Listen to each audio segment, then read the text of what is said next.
What's up? Welcome back. I'm John Stark from ActionMovieGuy.com, your favorite blind film critic, and this is Bugonia. This is my review of Bugonia. I did actually watch this movie once about a month ago, a little over a month ago, month and a half, something like that. um, when I was first given a screener for it, unfortunately, Focus didn't send me screeners with audio description.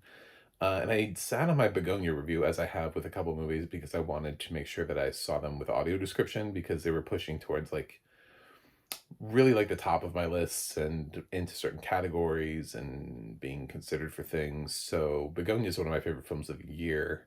I didn't think it would be. Uh, um, I, just kind of the reaction to Begonia as being sort of like a fringy ooh, maybe they'll be lucky enough to get into the Best Picture race this year, or we'll look at any acting nominations. I mean, I even play that game because I also think that it's possible that Begonia could be left out of the equation. I think part of that has to do with the fact that Focus also has Hamnet, which feels like the surefire thing. And getting Jesse Buckley that Oscar feels a lot easier than getting Emma Stone a third Oscar. So I can kind of understand why Focus would put Begonia maybe in their number two spot in terms of promoting for the Oscars. But damn, this is a great movie. And Yorgos is just on fire again. And it does have audio description, obviously. That's the whole purpose. I it definitely gave me a lot of context, especially towards the end, like the last, like what was that, like 3 to 4 minutes, 3 minutes, probably about 3 minutes. Sometimes time feels like it takes longer than it is, but I think it's probably about 3 minutes of the thing. Um, Definitely like a lot of context in there when there wasn't really a lot of dialogue. It's hard to describe that without spoilers, but yes, there's not a lot of right at the end of the movie.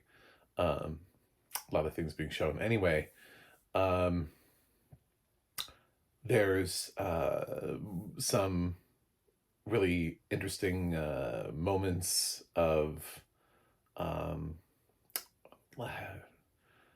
again, without spoilers, I'm just going to say random violence that's well described. But if I had any complaints at all, it would be like, it was like little things. It was just like the lack of specificity within certain things, like uh, the shot when Jesse Plemons gives the shot for, again, doing this with spoilers without spoilers is really tough. Um, there's a scene where he has to give someone a shot, and when he does that, it doesn't really say where. I mean, it's kind of suggestive in the nature of the scene, but also the audio description doesn't really follow through. So I don't know if maybe it's just like off camera, off screen. They didn't know what it was. They just assumed. But then it's like, how do you know he gave him a shot? Anyway, little things, but mostly it's a solid audio description track. So what is this movie about? uh, this is really the battle of wits between two people, and others just get kind of caught up in it along the way. You have one man who has done a ton of research, and the whole thing is about, is he cuckoo for Cocoa Puffs? Is he down the internet rabbit hole? Is he, some basement troll who just reads on message boards and Reddits and stuff like that, and has sort of constructed this worldview that has absolutely nothing to do with anything and is completely fake and is all a result of some trauma that he suffered as a child and has been unable to get away from, which is something that Yorgos sells pretty clearly for Jesse Plemons. He's alone. He's a loner. He had his mother was an addict who underwent some therapy. Lisa Silverstone in a very sort of brief performance, uh, done mostly through flashback, um, and the recovery process for her did not go well. Just, so he had to live with that, and he works for this conglomerate that doesn't really seem to care for its employees the same way that maybe he feels like that they should. There's also this thing with the that comes along when it needs to, with the local police officer who kind of like openly apologizes for molesting him as a babysitter back in the day. It's never like really expressly said like what happened, but he's strongly suggesting that at some level that there was some sort of molestation that went on. And now he's an adult and he is deeply regretting what he did when he was younger and babysitting. So, uh, it- so they've set you up with the fact that Plemons might be just unhinged to the max, to the extreme. He's also a couple of times easily tricked and bamboozled in ways that somebody who is as intelligent or smart as he says he is would not be, or would find a way around it. So there are a couple times where he and Emma are playing sort of intellectual chess against each other, and he does not realize that she's 10 steps ahead of him, even though he feels like that he's the high-ranked grandmaster of this tournament, and and she's the lowly rookie opponent. So that's the brilliance of Yorgos's direction, and Emma's performance is lovely. I don't think it's her best performance, but that's fine because she's won 2 Academy Awards.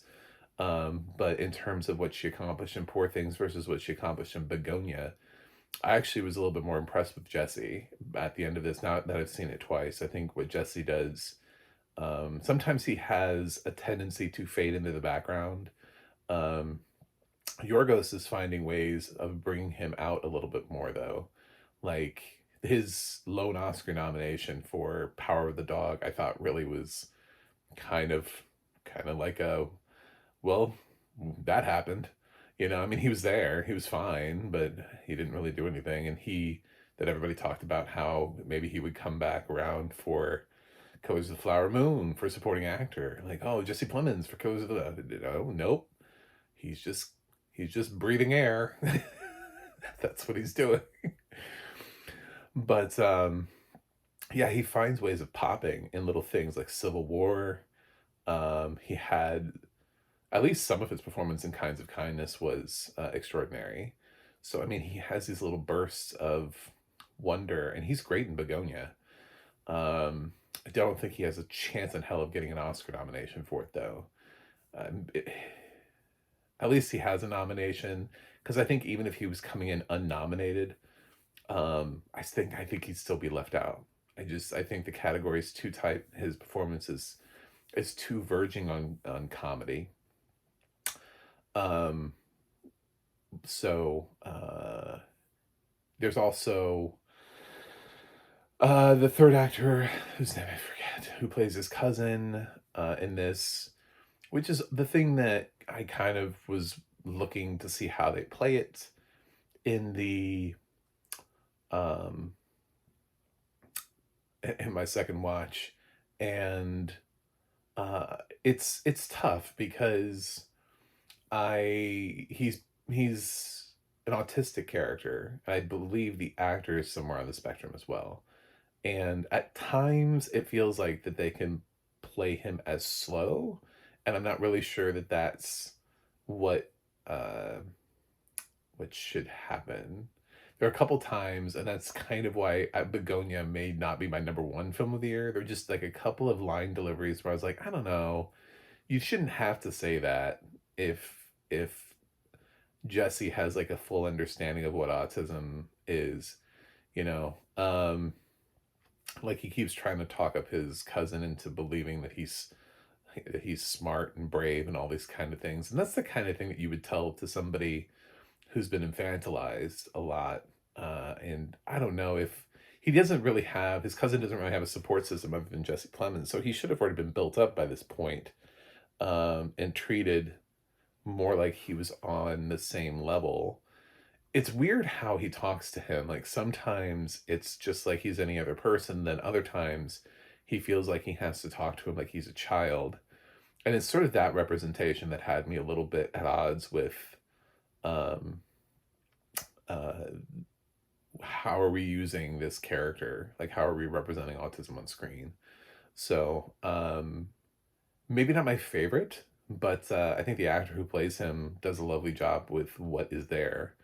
Uh, I just might have changed a couple lines around and tried to support the normality of it. You know, a little bit more of a, okay, you've been my cousin, you know, our whole lives. So how have I grown to talk to you over these years instead of more this awkward balance of feeling like you've just acquired somebody and you're trying to pump them up for something and you're not 100% sure that they're actually on the same level as you, but you're also trying to be respectful, which is kind of what it feels like this is. I don't know how to cross this bridge, but um, there are plenty of people who are autistic out there that are absolute geniuses, and the stuff isn't like the communication; it's just the ability to communicate it out. And I don't know that he got that for somebody who's supposed to be as well read as he is and have read all of the what does he say? Like I read the thousand think pieces or something like that on that topic. So if he's reading all these things and he's lived with his cousin his whole life, I think he'd have a better worldview of this kind of thing, and he would treat him differently.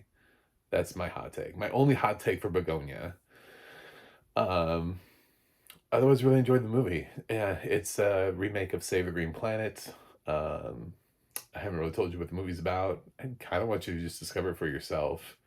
But if you loosely want to know what it's about two people who kidnap the head of a company, believing that she is an alien, and they need to use her to contact the mothership.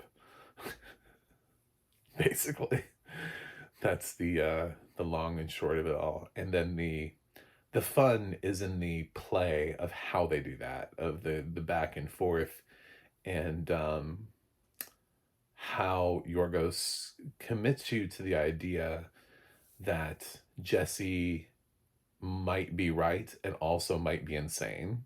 And that balance, it's all sort of perfectly walking the thinnest of lines. And that's what I love about the movie, and why normally I would, the stuff that I feel about how his character's relationship to his cousin's autism would affect my score a little bit more. But there's something that's really a fine line that's pretty well being walked here in terms of making you wait for the end result.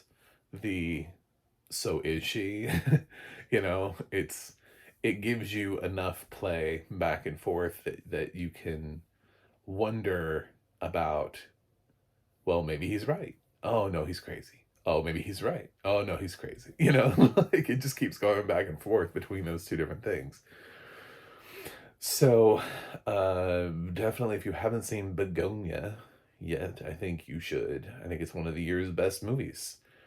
And As standout achievements, I wonder if it'll get any nominations or what nominations it will get. The last time I did my Oscar predictions, um, I had it just getting screenplay, uh, and that was it. I've kind of acknowledged it is my number 11, and I could flip it with Wicked for Good, and then Begonia would be that one film that gets a picture screenplay nomination that we seem to keep getting. Like that seems to happen every year now. We're like, which film's gonna only get into picture and screenplay? It's like a recurring thing. That plus at least the inclusion of one, if not two, international features. So things we can start predicting that are going to happen in the top 10. Um, it's in my top 10, but I mean that's helped easily by the fact that some films just don't have audio description.